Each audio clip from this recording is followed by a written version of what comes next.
जय जगन्नाथ। हिंदू धर्म के 4 धामों बद्रीनाथ, द्वारका और रामेश्वरम में भगवान जगन्नाथपुरी धाम का बहुत बड़ा महत्व है। जब गुरु आदि शंकराचार्य पुरी पधारे तो उन्होंने यहाँ गोवर्धन मठ की स्थापना की। तब से पुरी को सनातन धर्म के 4 धामों में एक माने जाने लगा है। हिंदू मान्यता के अनुसार भगवान विष्णु पुरी में भोजन करते हैं, रामेश्वरम में स्नान करते हैं, द्वारका में शयन करते हैं और बद्रीनाथ में ध्यान करते हैं। पुरी में भगवान जगन्नाथ के दर्शन के बिना 4 धाम यात्रा अधूरी मानी जाती है। 4 पवित्र धामों में से एक जगन्नाथ धाम में भगवान विष्णु जगन्नाथ रूप में विराजते हैं। मान्यता है कि यहाँ बाकी के तीनों धाम जाने के बाद अंत में यहाँ जाना चाहिए। उड़ीसा राज्य में स्थित पुरी में जगन्नाथ मंदिर वैष्णव संप्रदाय का एक प्रसिद्ध हिंदू मंदिर है, जो जग के स्वामी भगवान श्री कृष्ण को समर्पित है। जगन्नाथपुरी को धरती का वैकुंठ कहा गया है। इस स्थान को शाक क्षेत्र, नीलांचल और नीलगिरी भी कहते हैं। अनेकों पुराणों के अनुसार जगन्नाथपुरी में भगवान कृष्ण ने अनेक लीलाएं की थी और नील माधव के रूप में यहाँ अवतरित हुए हैं। रथ यात्रा उत्सव के आयोजन की तैयारी फागुन के बसंत पंचमी से शुरू होती है। रथ के निर्माण के लिए बसंत पंचमी से काष्ठ या लकड़ी का चयन आरंभ होता है। अक्षय तृतीया से रथ का निर्माण करने का कार्य आरंभ होता है। विशेष बात यह है कि इतने विशाल रथों के निर्माण में एक भी कील या कांटे और धातु का प्रयोग नहीं किया जाता है। पूरा रथ सिर्फ नीम की लकड़ी से बनाया जाता है।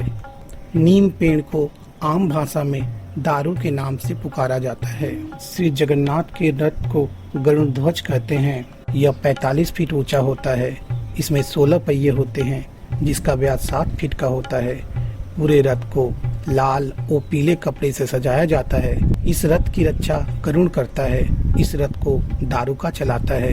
रथ में जो झंडा लहराता है उसे त्रैलोक मोहिनी कहते हैं। इसमें 4 घोड़े होते हैं। इस रथ में वर्षा, गोवर्धन, कृष्णा, नरसिंह, राम, नारायण, त्रिविक्रम, हनुमान और रुद्र विराजमान रहते हैं। इसे जिस रस्सी से खींचा जाता है उसे शंखचूड़ नागनी कहते हैं। बलराम जी के रथ को ताल ध्वज कहते हैं। 43 फीट ऊंचा होता है। इसमें 14 पहिए होते हैं। इसे लाल, नीले, हरे रंग के कपड़े से सजाया जाता है। इसकी रक्षा वासुदेव करते हैं। इसे मताली नाम का सारथी चलाता है। इसमें गणेश, कार्तिक, सर्वमंगला, प्रलाम्बरी, हठायुद्ध, मृत्युंजय, नातांबरा, मुक्तेश्वर, शेषदेव विराजमान रहते हैं। इसमें जो झंडा लहराता है उसे उनानी कहते हैं। इसे जिस रस्सी से खींचते हैं उसे बासुकी नाग कहते हैं। बहन सुभद्रा जी के रथ को दर्प दलन कहा जाता है। इसमें 12 पहिए होते हैं, जो 42 फीट ऊंचा होता है। इसे लाल काले रंग के कपड़े से सजाया जाता है। इस रथ की रक्षा जय दुर्गा करती है। इसमें सारथी अर्जुन होते हैं। इसमें नंदिक झंडा लहराता है। इसमें चंडी, चामुंडा, उग्रतारा, वन दुर्गा, सुली दुर्गा, वाराही, श्यामकली, मंगला, बिमला विराजमान रहती है।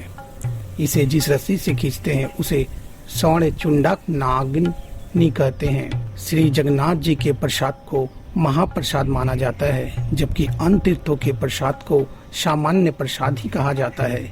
श्री जगन्नाथ जी के प्रसाद को महाप्रसाद का स्वरूप महाप्रभु वल्लभाचार्य जी के द्वारा मिला।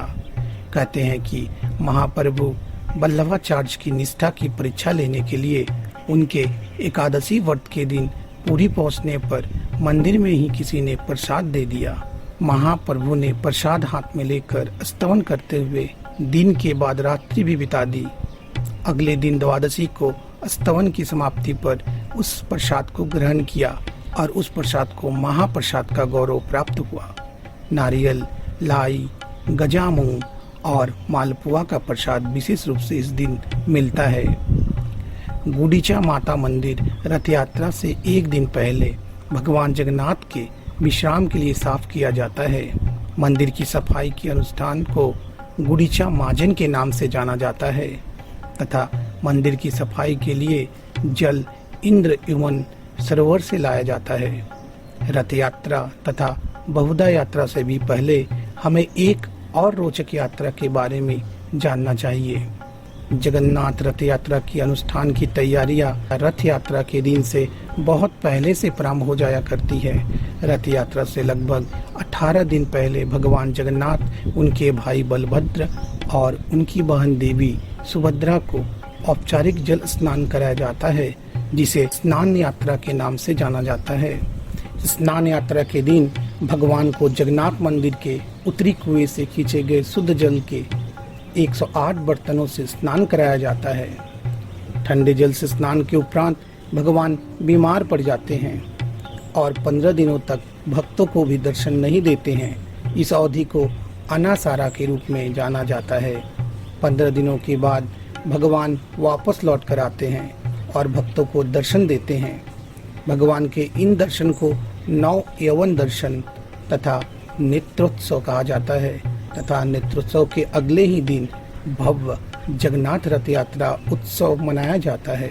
माना जाता है कि इस रथ यात्रा में सहयोग से मोक्ष प्राप्त होता है, अतः सभी कुछ पल के लिए रथ खींचने को आतुर रहते हैं। जगन्नाथ जी की यह रथ यात्रा गुंडीचा मंदिर पहुंचकर संपन्न होती है। जनकपुर में भगवान जगन्नाथ दशों अवतार का रूप धारण करते हैं। विभिन्न धर्मों और मतों के भक्तों को समान रूप से दर्शन देकर तृप्त करते हैं। इस समय उनका व्यवहार सामान्य मनुष्यों जैसा होता है। यह स्थान जगन्नाथ जी की मौसी का है। मौसी के घर अच्छे अच्छे पकवान खाकर भगवान जगन्नाथ बीमार हो जाते हैं, तब यहाँ पथ्य का भोग लगाया जाता है, जिससे भगवान शीघ्र ठीक हो जाते हैं। हेरा पंचमी जगन्नाथ धाम पुरी में रथ यात्रा की प्रक्रिया के दौरान किए जाने वाला यह अनुष्ठान है। रथ यात्रा के 5वें दिन यह अनुष्ठान आषाढ़ माह के शुक्ल पक्ष में माता महालक्ष्मी द्वारा किया जाता है। रथ यात्रा के तीसरे दिन पंचमी को लक्ष्मी जी भगवान जगन्नाथ को ढूंढते हुए यहाँ आती है। तब दैत्यापति दरवाजा बंद कर देते हैं, जिससे लक्ष्मी जी नाराज होकर रथ का पहिया तोड़ देती है, जिसे रथ भंग कहा जाता है। और हेरा गोहरी शाहीपुरी का एक मोहल्ला जहाँ लक्ष्मी जी का मंदिर है, वहाँ लौट जाती है। बाद में भगवान जगन्नाथ लक्ष्मी जी को मनाने जाते हैं, उनसे क्षमा मांगकर और अनेक प्रकार के उपहार देकर उन्हें प्रसन्न करने की कोशिश करते हैं। माता लक्ष्मी को उनकी सहमति के रूप में एक सन्माती माला देते हैं। लक्ष्मी जी को भगवान जगन्नाथ के द्वारा मना लिए जाने को विजय का प्रतीक मानकर इस दिन को विजयादशमी और वापसी को बोहतरी गोचा कहा जाता है। देवशयनी एकादशी के दिन से भगवान जगन्नाथ 4 महीने के लिए अपनी निद्रा में चले जाते हैं। इससे पहले भगवान जगन्नाथ को अपने मुख्य मंदिर में लौटना आवश्यक है। अतः रथ यात्रा के 8वें दिन के बाद 10वीं तिथि पर अपने मुख्य मंदिर लौटने की यात्रा को बहुड़ा यात्रा के नाम से जाना जाता है। जय जगन्नाथ।